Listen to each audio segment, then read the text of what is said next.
أرست زينا قطب هاجر معباي أنفت بزها زفرن بزحات زساتف قطبان مسعاب كم زد لتقريصهم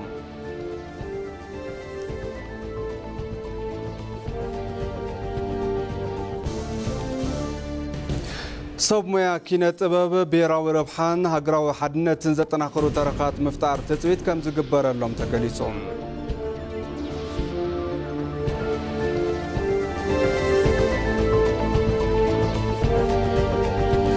كاب زيناتات وصاي حيلتات أمريكا بجماجم فنزويلا حانت مركب ندادي كم زحازو تحابيرهم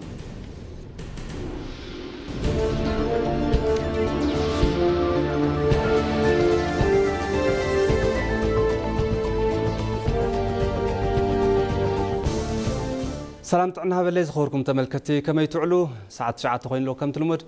ما زينا إنا حزنا متينا زلنا زيناتات ندابر خمسهم صنح أنا برام في السام فلما حصر زيناتات عود فتحي بكيدي مرمرة فورنسيك نمتنقر بتخريت يسرح كم زلو منستر فتحي ويزرو حنا أراي سلاسي قليتن تبصحنا سرعة فتحي بزبالة نمتنقر بتخريت يسرح له زبالاتن منستر أزي كيدي سلاماويت ديمقراسياويتن زبعبلتن إثيوبيا قاعدين مقبار زي تجمر صعرتات زعوت يلان تأمن النت تبصحنتن زي تأمامن مخانو نمرققات أبا هاجراوي مرققا نيكونومياوي عبيتن محبراوي متسارن لعلا بركتو كمزلوون أجنزبن أبا إثيوبيا تكبراو زخونة مرها قبري تكنيكاوي حجز جبناوي فتحي حبرة أوروبا تزازيمم أبتي مدرخ منستر فتحي حنا رئيس اللاسم بريزيدنت العلوي بيت فردي فيدرال تيودروس محرت كمون أمباسادر حبرة أوروبا أب إثيوبيا صوفي مفروم أمس برجر ترقيب ملوم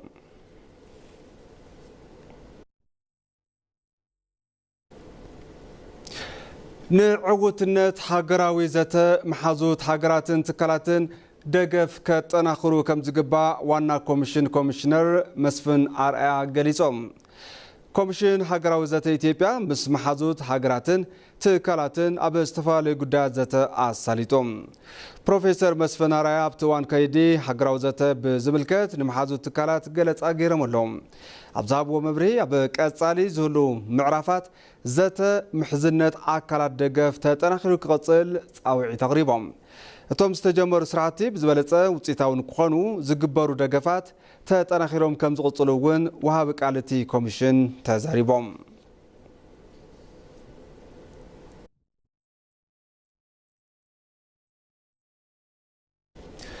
سب مويا كينة طباب بيراوي ربحة هاجراوي حدنتن حبرتن زت أناخرو ترخات مفتارن مسراتن تسويت كم زقبر اللهم منستر مخاري محاورة قديات قدامي منستر معاذ طبابات دياقون دانيال كبرت قليصهم أب عودي لمعات فترة كينة طبابن سنة طبابن استدالوا مدرخ مخكر اندستري طباباتن فتران استسالتن تخون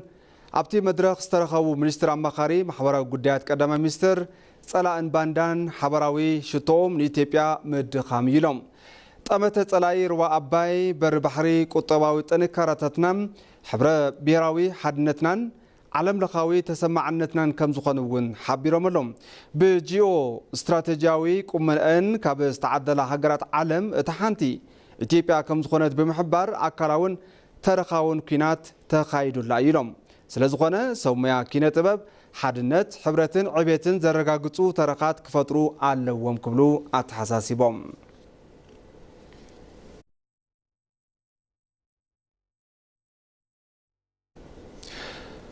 كوربوريشن سرعتي حرشا إثيوبيا مفرينت اتي حرستاي نمعباي نقرب مروت زري تخراتيبو ناصر حكم زخونه تقاليصوم فصام سراح زفر مروت زري تي كوربوريشن ايتا زنبه ولد سلاسيم نإزياء كم زحبرو فرياتن مفرينتن تي حرستاي بمعباي وحسنا مقوين مرقاقاز عبزقبر تعري تي كوربوريشن مرتات زراتي بمبزاح نتحرستاي أكفافيليوم سلازخونه دما تي كوربوريشن أب زمن فريات كتشون عصرت شمونتن أب لعلي 20,000 هكتار مريت مرزري كم زلمعم حبيرو لهم تي كوربوريشن أب نايبعلو مريت كاب زبازحو بتوساقي بلعلي كونترات أب حرشا سب هفتن حرستوتن بمستاف مبزاح زري كم زسالت تصريحهم لهم بتي مبزاح مرزري كاب زلم عمرت لعلي 463 شحن 800 كونتال فريات تثبيت كم زقبر دمام تزاريبهم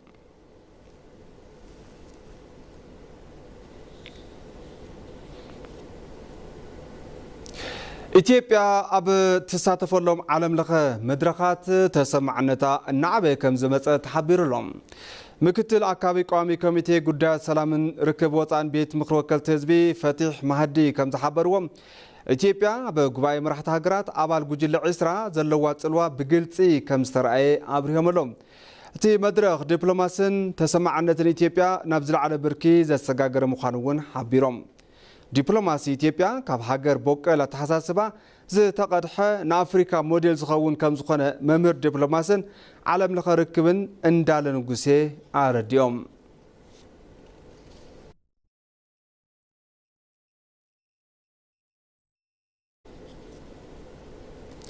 ፎረም መናእሰይ ኣፍሪካ ካብ 7 ክሳብ 8 ታሕሳስ 2018 ዓ.ም ኣብ ኣዲስ ኣበባ ከም ዝካየድ ተገሊጹ እቲ ፎረም ምምሕያሽ ቀረብ ፋይናንስ ኢኖቬሽን ብምትብባዕን ኣማራጺ ስራሕ ብምስፋሕን መናእሰይ ምብቃዕ ብዝብል መሪ ሓሳብ ከም ዝሳለጥ ተሓቢሩሎም ኣብ ኮሚሽን ኢኮኖሚክ ኣፍሪካ ውድብ ሕብራት መንግስታት ዝካየድ እቲ ፎረም ልዕሊ 300 ተሳተፍቲ በኣካል ከም ዝርከቡን ልዕሊ 700 ድማ ብበይነ መረብ ከም ዝሳተፉን ተገሊጹ እዩ ካብ ኢትዮጵያ ኡጋንዳ ጋና ዛምቢያን ካሜሩን ሓዊሱ ካብ ብርክት ዝበለ ሃገራት ኣፍሪካ ዝተውጻጹ መራሕቲ ክሳተፉ እዮም ድማ ተባሂሉሎም ኣብቲ ፎረም ስራሕቲ ኢኖቬሽን መናእሰይ ዝቐርብሉ ዓውደ ርእይ ዝካየድ እንትኸውን ተሳተፍቲ እቲ ፎረም ኣብ ኣዲስ ኣበባ ዝተፈላለዩ ስራሕቲ ልምዓት ከም ዝዕዘቡ እውን ትፅቢት ይግበር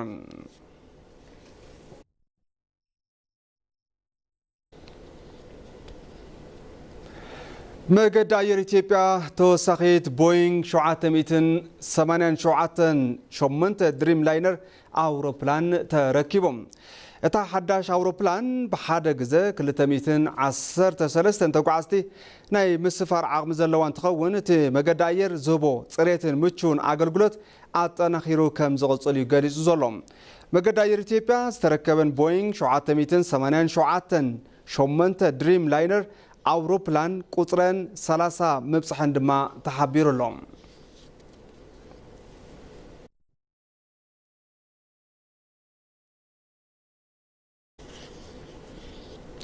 ተመልከት ሕዚ ድማ ብዝርዝር ናብ ዝሓዝናዮ ዜና ይካልፈኩም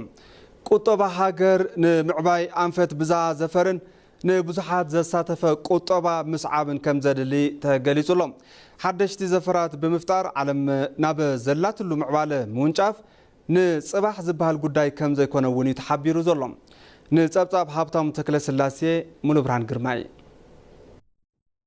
ነቲ ሓደ ሒዝካ ነቲ ካልእ ድማ ገዲፍካ ዝጅመር ጉዕዞ ሃገር ምውዳእቱ ኣይፍለጥን ብሃብቲ ተፈጥሮ ዝማዕበለት ሃገር ቁጠባ ኣብ ማእገር ብዕራይ ጥራይ ጌርካ ምኻድ እውን ረብሓኡ ኣብ ዝእቱ ዝበሃል ኣይነበረን ሃብቲ ዘለዎም ሃገራትን ከይተረፉ ብሓደ እግሮም ጥራይ ጠጠው ካብ ምባል ተዓቂቦም ጽኑዕ መሰረቶም ንምስፋሕ ናብ ስራሕ እንትኣቱ ኢትዮጵያ እውን ሱቕ ኣይበለትን መንግስቲ ምድማሩን ቁጠባ ብዝሃ ዘፈር ተግቢሩ እዩ እንደ ኢትዮጵያ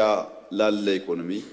በአንድ ሴክተር መሪነት ላይ ተንተርሶ መስራት ከም ኢትዮጵያ ንዝኣመሰለ ቁጠባ ኣብ ሓደ ዘፈር ጥራይ ተደሪኽካ ምስራሕ ካብ ዘለናሉ ድኽነት ከውፃና ይኽእልን ብዙሃ ዘፈርን ብዙሃ ቁጠባ ዝሓዘ ኣንፈት ቁጠባ ክንስዕብ ይግባእ ዝብል እምነት ተታሒዙ ዝተሓንፀፀ ፖሊሲ ውፅኢት እናምፀ ይርከብ ቁጠባ ሃገር ኣብ ሕርሻ ጥራይ እናሃለወ ሕርሻ ይትረፍዶ ክዝምን ካብ ማእገር ብዕራይ ክወርድ ኣይከኣልን ሓረስቶት እውን ካብ ዕለታዊ ሓሳቦም ወፂኦም ንፅባሕ ዘይሓስቡ እንተደኣ ኮይኖም ሰባብቲ እውን ብሙሉእ ዓቕሞም ናብ ዘፈር ምፍራይ ዘይኣቱ እንተደኣ ኮይኖም ቁጠባና ክዓቢ ኣይኽእልን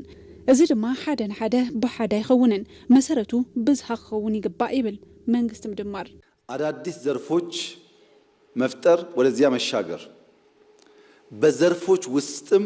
ሓደሽቲ ዘፈራት ምፍጣር ካብኡ ድማ ናብቲ ዘፈር ምስጋር ይድልዩ ምሽግሻግ ምፍጣር ይግባእ ሓደሽቲ ዓቕምታት ምልማዕ ምውፃእ ሓደሽቲ ዕድላት ዕዳጋ መፍጣር ዘለናሉ ዓቕሚ ምዝማን ናብ ዓለም ምውንጫፍ መዋቕራዊ ስግግር ምርግጋጽ ፍልጠት ከም ምህርቲ ምጥቃም ተኣሳሲርና ከይንተርፍ ኣብ ሓደ ጉዳያት ምዝላል ይድልዩ ጠመተ ዝላይ ግና ኣብ ሰብ ተኮርን ኣብ ወለዶ ክኸውን ይግባእ ብዙሃ ዘፈር ሃገር ለኸ ክኸውን እውን ይግባእ ይግባእ ድሕሪ ለውጢ ዝተገለጹ ሃፍታት ቱሪዝም ሃፍቲ ማዕድን ዘይነበረ መፍረይነት ተወዳዳራይ ምዃን መፍረይ ድኹዕ ነዳድን እቲ ዝዓበየ ግድብ ህዳሴ እዞም ኩሎም ኣብ መንግስቲ ምድማር ሉዓላውነትና ንምርጋጽ ዝተሰርሑ ዓበይቲ ስራሕትታት እዮም ነዚ እውን እዩ ብጻዕሪ መንግስቲ ምድማር ብጥንኩር ተሳትፎ ህዝቢ ኢትዮጵያ ናብቲ ዝቀደመ ሓያልነታ ንምምላስ ትርኢ ዘላ በ2032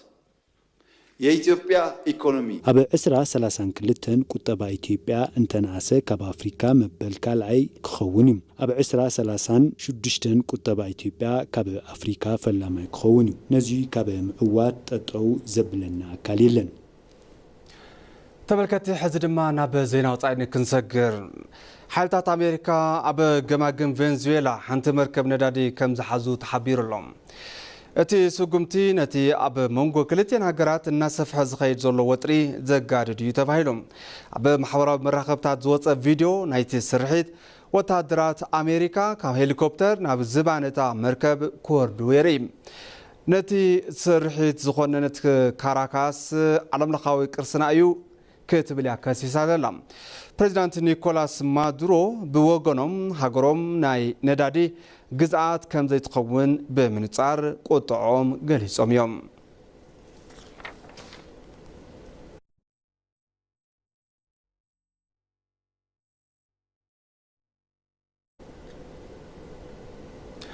ኣብ መወዳእታ ቀንዲ ዜናታት ዝዕለተ ከዘኻኽረኩም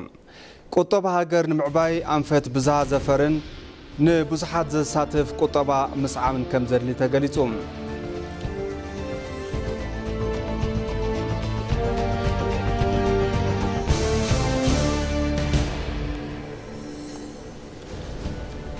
ሰውመያ ኪነ ጥበብ ብሄራዊ ረብሓን ሃገራዊ ሓድነትን ዘጠናኽሩ ተረኻት ምፍጣር ትጽቢት ከም ዝግበረሎም ተገሊጹ